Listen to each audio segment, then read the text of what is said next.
Hola a todos, soy CryptoWaco, bienvenidos a mi canal. Y hoy vamos a hablar del mayor experimento monetario que se haya hecho jamás en la historia. Es algo nuevo, es algo que nunca había sucedido y es algo que nunca habíamos probado. Entonces también es algo que no conocemos las consecuencias que va a tener para miles de vidas en todo el mundo, ¿no? Y no estoy hablando de Bitcoin, por una vez estoy hablando de los tipos de interés al 0% que tenemos en la zona de Europa y en otros muchos países, ¿no? ¿Y qué es eso del interés al 0%? ¿Y cómo es posible que hayamos llegado a una situación en la que no solo es posible el tipo de interés a cero, sino que incluso es necesario para la supervivencia del sistema capitalista, ¿no? Entonces, en pocos minutos vamos a intentar resumir muchos años de historia y muchas teorías económicas de manera muy simplificada, ¿no? Eh, Vamos a comenzar con la teoría de Adam Smith, que básicamente lo que dice es que el Estado no debe intervenir en la economía porque la economía ya está regulada por las fuerzas de la oferta y la demanda. Pues bien, si tenemos este gráfico donde este eje sería la cantidad de dinero que hay en una economía y este es el precio o el valor del dinero en esa economía, vemos que la curva de oferta es una función creciente. Eso es así porque el que vende siempre quiere vender mayor cantidad a mayor precio. Entonces, la demanda será una función decreciente porque el que compra siempre quiere comprar mayor cantidad a menor precio. Entonces, en el lugar donde se encuentran esas dos curvas es donde se produciría un equilibrio y podrían llegar a un acuerdo y entonces se producirían las transacciones a ese nivel de precios y a esa cantidad. Pues bien, en el contexto de la crisis, la gran recesión de Estados Unidos en el año 1930, eh, el economista Keynes desarrolló una teoría que venía a decir lo contrario, ¿no? Y es que si el Estado no interviene en la economía, el precio o el valor del dinero va a ir siempre creciendo, ¿no? Va a ir siempre aumentando. Entonces, como el dinero cada vez vale más, la gente prefiere no comprar hoy una barra de pan porque piensa que mañana podrá comprar 2 barras de pan con el mismo dinero. Por lo tanto, pues tampoco se comprarán un coche este año porque piensan que si se lo compran el año que viene, eh, van a poder comprarse un coche mejor por el mismo dinero también, ¿no? Entonces, la gente deja de comprar cosas especulando con que en el futuro su dinero valdrá más y por lo tanto las empresas pues dejan de producir, dejan de fabricar productos y despiden a sus trabajadores, ¿no? Entonces esas fue las causas y un poco el desarrollo de la gran recesión en Estados Unidos en aquella época. Y Keynes llamaba deflación cuando la moneda vale cada vez más. Entonces vamos a ver aquí que lo que propone Keynes es que el Estado debe influir en la oferta y en la demanda de manera que pueda aumentar la oferta moviéndola hacia la derecha o disminuirla moviéndola hacia la izquierda. Pues bien, ¿cómo podríamos moverla hacia la derecha? Esto se llamaría una política monetaria expansiva y quiere decir que podríamos, por ejemplo, darle a la máquina de imprimir billetes y ponernos a imprimir billetes a mansalva, ¿no? Otra cosa que podríamos hacer también para aumentar el nivel de oferta es bajar los tipos de interés. Y lo que conseguimos con esto, pues en primer lugar es aumentar la cantidad de dinero que hay en circulación. Veis que se ha movido el punto de equilibrio hacia la derecha y que también se ha movido hacia abajo. Eso quiere decir que el dinero en esa economía ha perdido valor. Igualmente podríamos hacer lo mismo con la demanda, ¿no? La demanda podríamos mover la demanda hacia la izquierda o hacia la derecha. Como hemos imprimido un montón de billetes, pues podríamos utilizar todos esos billetes para invertir en infraestructura, ¿no? Con lo cual el Estado aumentaría el gasto público Por ejemplo, en el caso de Estados Unidos lo que se hizo fue construir la red de carreteras interestatal, ¿no? Que todavía hoy pues, sigue usándose a diario por miles o millones de personas, ¿no? Pues bien, cuando ya no puedes mover más la oferta hacia la derecha, para contrarrestar esa deflación, eh, tendrías que tomar una medida más extrema, que sería reducir el gasto público y contraer la demanda hacia la izquierda. Con eso conseguiríamos que el punto de equilibrio bajase en mayor medida, y es lo que llamamos la inflación, ¿no? Es lo contrario de la deflación. En lugar de valer cada vez más el dinero, lo que hace es intentar que valga cada vez menos. Pues bien, sobre las teorías de que el Estado debería intervenir o no debería intervenir en la economía, es un largo debate que se lleva produciendo durante muchos años, ¿no? Pero estas son las herramientas que tienen los estados para intentar corregir las imperfecciones del mercado, ¿no? Por supuesto, tenemos que entender que esto no es así de sencillo. Esto es un simple modelo matemático que intenta explicar la realidad, pero la realidad es mucho más compleja. Y estas líneas no son rectas, sino que son curvas, y no están quietas, sino que se están moviendo continuamente. Por lo que hay muchas variables que no estamos teniendo en cuenta, ¿no? Entonces, cualquier pequeña modificación que haga el Estado a través de la oferta o de la demanda, las políticas de oferta las llamamos políticas monetarias y las políticas de demanda las llamamos políticas fiscales, ¿no? Pues bien, cada pequeño cambio en estas variables puede tener unas consecuencias impredecibles, ¿no? Por lo que digo que hay muchas variables que no estamos teniendo en cuenta. Pero ¿hasta cuándo podemos seguir ampliando la oferta y expandiendo la cantidad de dinero? Podemos utilizar todas estas herramientas hasta que dejan de servir, ¿no? En ese caso, durante el siglo XX, pues se tomó una decisión que fue abandonar el patrón oro. De manera que los países podrían imprimir aún más moneda, ¿no? Seguir expandiendo la oferta por encima de los límites que hubieran tenido. Eso nos llevó al modelo Fiat, y es que las monedas y los billetes que tenemos hoy en día ya no están respaldados por oro, al contrario de lo que todavía hay mucha gente que piensa que sí, que están respaldados por el oro. Realmente por lo que está respaldado nuestras monedas y billetes hoy en día es por la confianza y la fe que tenemos en que nuestros políticos van a hacer un buen trabajo y que no van a cometer errores demasiado graves. Entonces, uno de los representantes de esta línea o corriente de pensamiento fue Alan Greenspan, que fue presidente de la Reserva Federal de Estados Unidos entre 1987 y el 2006. Y este hombre lo que decía es que Estados Unidos podría pagar cualquier deuda que tuviera, porque siempre iba a poder imprimir todo el dinero que fuese necesario. Entonces había cero posibilidades de que el Estado entrase en bancarrota. Y él mismo admitía que esta era una medida extraordinaria para una situación especialmente desesperada, ¿no? Y ya en el siglo XXI, cuando estas medidas que se habían tomado hasta ahora pues dejaron de ser suficientes, se produjo la crisis de 2008-2010, y los gobernantes, los políticos de nuestros países, sobre todo España y Alemania, decidieron llevar a cabo lo que llamaron la austeridad, aunque en economía la conocemos como devaluación interna. España se encontraba en la Unión Europea y por lo tanto ya no podía imprimir su propia moneda. Entonces lo que tenía que hacer para seguir siendo competitiva en el extranjero era realizar una devaluación interna.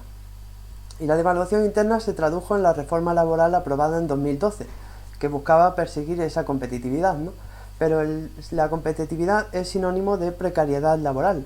La devaluación interna lo que hace es contener los salarios de los trabajadores lo más bajo posible, y que los contratos laborales sean contratos pues temporales y sean contratos basura, ¿no? Y más aún, como todo esto no era suficiente, Mario Draghi llegó a la presidencia del Banco Central Europeo en el año 2011 con un mensaje muy radical y muy potente, ¿no? Que es que él decía que iba a bajar los tipos de interés todo lo que fuese necesario. Y a través de inyecciones de liquidez es como consiguieron llevar a cabo un rescate bancario en el año 2012 también y evitar la quiebra del sistema bancario europeo, o por lo menos la quiebra de los bancos más importantes, ¿no? Entonces estas inyecciones de liquidez para el mercado son como heroína, ¿no? Entonces es una forma de dopar a la economía, y vemos que el desarrollo que ha tenido los tipos de interés en Europa durante los últimos años han ido bajando drásticamente, ¿no? Desde el año 2008, cuando empezó la crisis, que estábamos en un 5% los tipos de interés en la zona de Europa. En 2010 ya llegamos al 1%, en 2016 llegamos al 0% y en 2019 estamos por debajo del 0%, es decir, al menos 0,2%. Y básicamente lo que quiere decir esto es que cuando inyectas liquidez de esta manera en el mercado y bajas los tipos de interés, lo que estás haciendo es permitir que la gente se asuma un mayor nivel de deuda. Y ahora es muy difícil intentar subir los tipos de interés porque la gente ya está hasta el cuello de deudas, y si ahora le subes los tipos de interés pues ya no serían capaces de asumir ese nivel de deuda al que ya están inmersos, ¿no? Para entender mejor cómo funciona este sistema financiero hay que entender el concepto del efecto multiplicador de la deuda. Y es que para aumentar la cantidad de dinero que hay en circulación en una economía, no solo tienes que poner la máquina de imprimir billetes, sino que además puedes utilizar la deuda como una forma de aumentar la cantidad de dinero que hay en circulación. Pues bien, es que la mayoría de la gente cuando va a un banco y deposita 100 euros, erróneamente tiene la creencia de que esos 100 euros se quedan en el banco, esperando a que el momento que lo necesites poder sacarlos, ¿no? Pero en realidad lo que está pasando es que el banco solamente se guarda un 1% de las reservas o de los depósitos. Y el resto lo presta a otras personas o empresas. Entonces tú tienes 100 euros porque los tienes en el banco y los puedes sacar cuando quieras, y esta persona tiene otros 100 euros que puede gastar como quiera, pero se los debe al banco. Entonces ya no hay solo 100 euros, sino que hay el doble de dinero. Es el efecto multiplicador de la deuda. Además de esto, mediante impuestos y también mediante la inflación, pues nosotros estamos dándole dinero al Banco Central Europeo. Y el Banco Central Europeo, en lugar de inyectar ese dinero directamente en infraestructura, como hemos visto en el caso de Estados Unidos, lo que hace es inyectar liquidez a los bancos, ¿no? Mediante lo que se conocen como las subastas TLTRO, y esto supone una inflación encubierta. Porque emitir dinero no crea riqueza, sino que esto está restando valor a tus ahorros, a tu salario y a tu pensión.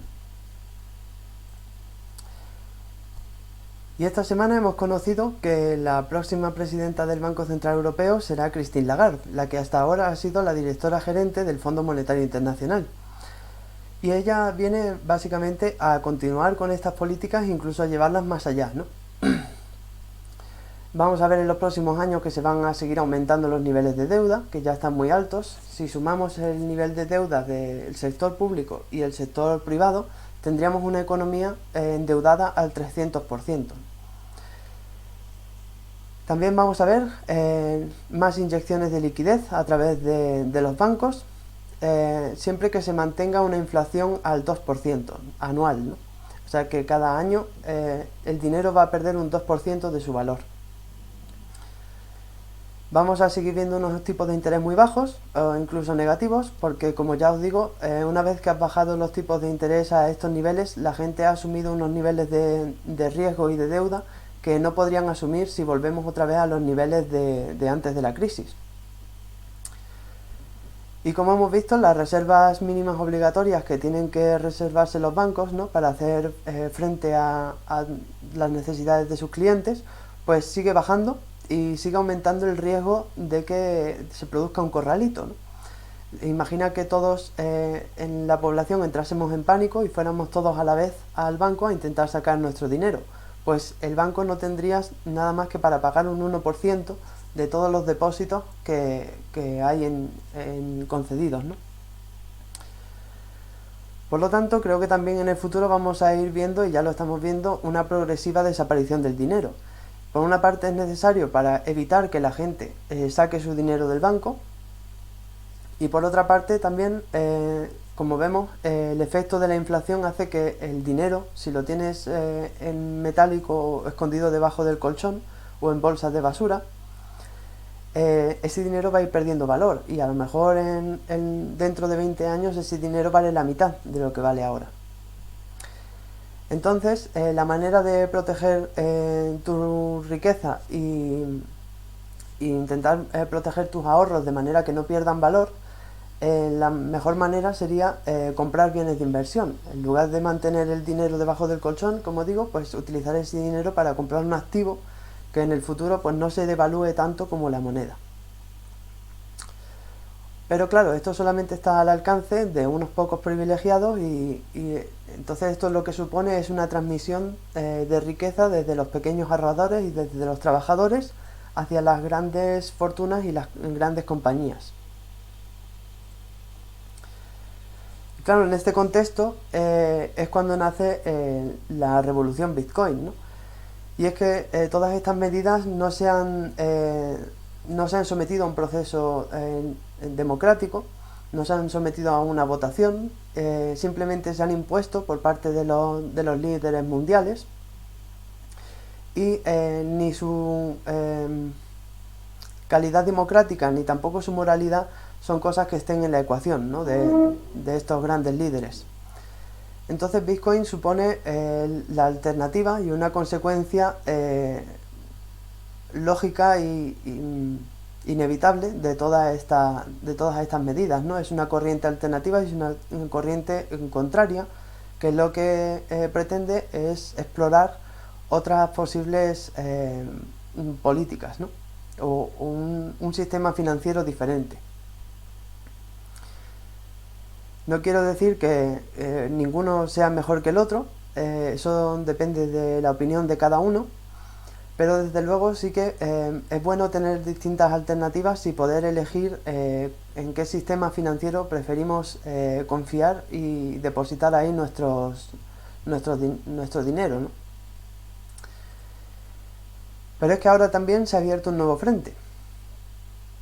Y es que cuando Facebook anunció su nueva moneda, Libra, vemos que no solamente es la moneda de Facebook, sino que Libra es también la moneda de una gran cantidad de empresas, y empresas que son muy importantes y muy influyentes a nivel internacional. Y como digo, no es solo una moneda, es una unión monetaria entre empresas. Quiere decir que todas estas empresas están retando a los bancos tradicionales y a los bancos, en especial los bancos centrales, ¿no? Les está directamente declarando la guerra y les está obligando a ponerse las pilas y a realizar progresos en materia de regulación.